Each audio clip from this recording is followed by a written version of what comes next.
श्री राम भी नहीं मार पाए थे रामायण के इस राक्षस को। रामायण में जिसका वर्णन एक शक्तिशाली राक्षस, पराक्रमी योद्धा और मायावी असुर के रूप में किया गया है, जो दशानन रावण से भी अधिक बलशाली था तथा उसे मारना लगभग असंभव के समान था। ऐसा माना जाता है कि उस राक्षस का जन्म जिस नक्षत्र योग में हुआ था, उस योग में आज तक किसी भी प्राणी का जन्म नहीं हुआ। श्री राम की वानर सेना का कोई भी योद्धा उस राक्षस को नहीं मार सकता था। स्वयं श्री राम भी उस राक्षस को नहीं मार सकते थे। तो आखिर कौन था वो रामायण का सबसे शक्तिशाली योद्धा, जिसके सामने स्वयं श्री राम भी विवश थे? और आखिर कौन था वो राक्षस जिसे श्री राम भी नहीं मार पाए? आज हम आपको बताएंगे, तो वीडियो को अंत तक जरूर देखिएगा। लेकिन वीडियो में आगे बढ़ने से पहले जय श्री राम कमेंट करना बिल्कुल भी मत भूलिएगा। दोस्तों, लंकापति रावण स्वयं त्रिलोक विजेता था तथा उसने देवताओं तक को परास्त किया था। रावण चाहता था कि उसकी संतान भी उसी की ही तरह पराक्रमी हो। इसलिए मेघनाद जब अपनी माता के गर्भ में आया तो रावण ने उसके जन्म से पहले ही तैयारियां शुरू कर दी थी। मेघनाद रावण का प्रथम पुत्र था तथा रावण चाहता था कि जब मेघनाद का जन्म हो तब सारे ग्रह शुभ योग में रहें। इसलिए रावण ने सभी ग्रहों को पराजित कर अपना दास बना लिया। रावण ने सभी ग्रहों को ये चेतावनी दी कि जब उसके पुत्र का जन्म हो तब वे सभी 11वें स्थान पर रहें। शनिदेव जानते थे कि अगर मेघनाद के जन्म के समय ग्रहों का यही शुभ योग रहा तो मेघनाद भी रावण की ही तरह एक अजर अमर योद्धा बन जाएगा तथा उसे हराना देवताओं के लिए असंभव हो जाएगा। इसलिए शनिदेव ने रावण की बात नहीं मानी और जब मेघनाद का जन्म हुआ तब सभी ग्रह 11वें स्थान पर थे, लेकिन शनिदेव 12वें स्थान पर चले गए। शनिदेव के इस व्यवहार से रावण क्रोधित हो उठा और उसने शनिदेव से भयानक युद्ध किया।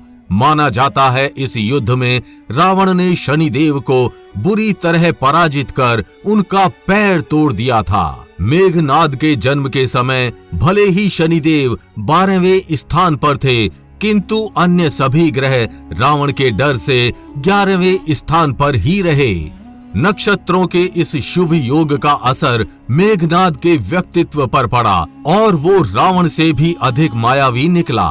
माना जाता है जन्म के साथ ही उसने मेघों के समान गर्जना की थी, इसलिए उसका नाम मेघनाद पड़ा।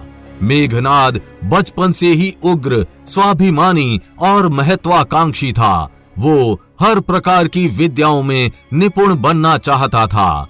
असुरों के गुरु शुक्राचार्य मेघनाद के गुरु थे तथा शुक्राचार्य ने ही मेघनाद को सारी विद्याएं सिखाई थी। 12 वर्ष की छोटी सी आयु में ही मेघनाद हर प्रकार की सिद्धियों, शक्तियों और माया विद्याओं में पारंगत हो गया था। आगे चलकर उसने अनेकों युद्ध विद्याएं सीखी तथा अनेकों दिव्यास्त्र प्राप्त किए और इस प्रकार मेघनाद एक अति विनाशकारी योद्धा के रूप में उभरा। लेकिन मेघनाद इतने से संतुष्ट नहीं हुआ।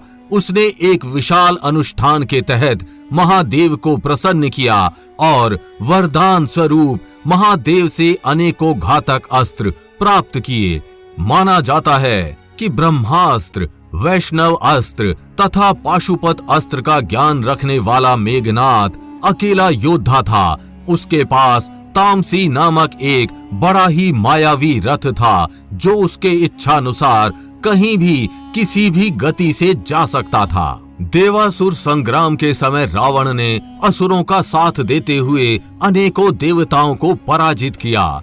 माना जाता है इस युद्ध में रावण ने न सिर्फ देवताओं को हराया बल्कि उन्हें बंदी बनाकर लंका के कारागार में भी डाल दिया था।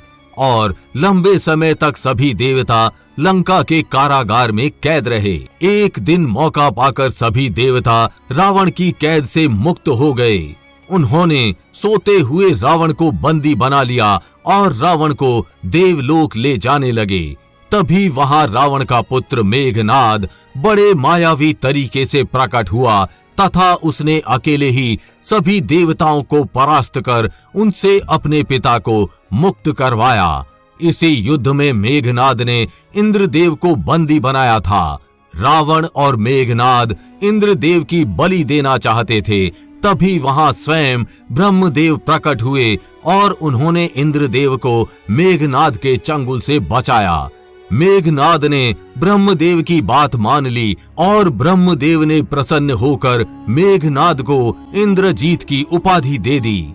मेघनाद ब्रह्मदेव से अमरत्व का वरदान मांगना चाहता था, लेकिन ब्रह्मदेव ने उसे अमरत्व की जगह तांत्रिक यज्ञ का वरदान दिया, जिसे करने के बाद उसे कोई भी युद्ध में हरा नहीं सकता था। इस प्रकार अनेकों सिद्धियों से युक्त मेघनाद को मारना तो दूर, हराना भी लगभग असंभव था।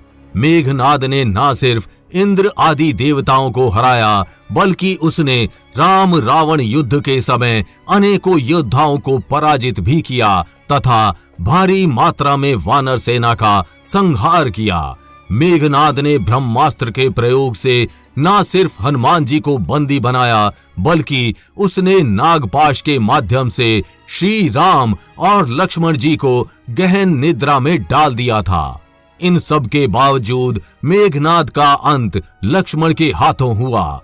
वरदान देते समय शिवजी ने मेघनाद से ये भी कहा था कि उसको वो योद्धा मात दे सकता है जिसने 10 वर्ष से अधिक समय तक कठोर ब्रह्मचर्य का पालन किया हो।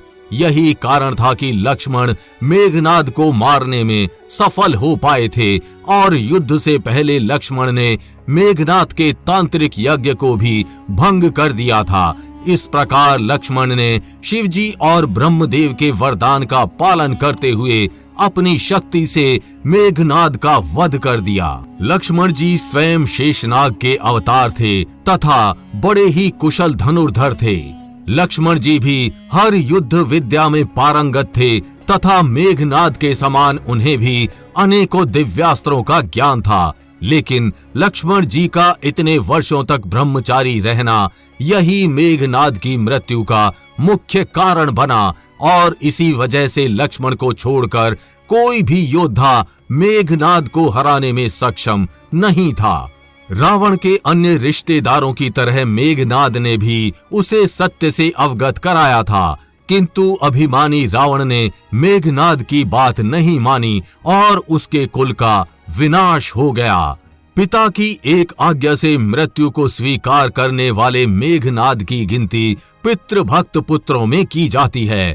उसकी पितृभक्ति किसी भी प्रकार से श्री राम से कम नहीं थी।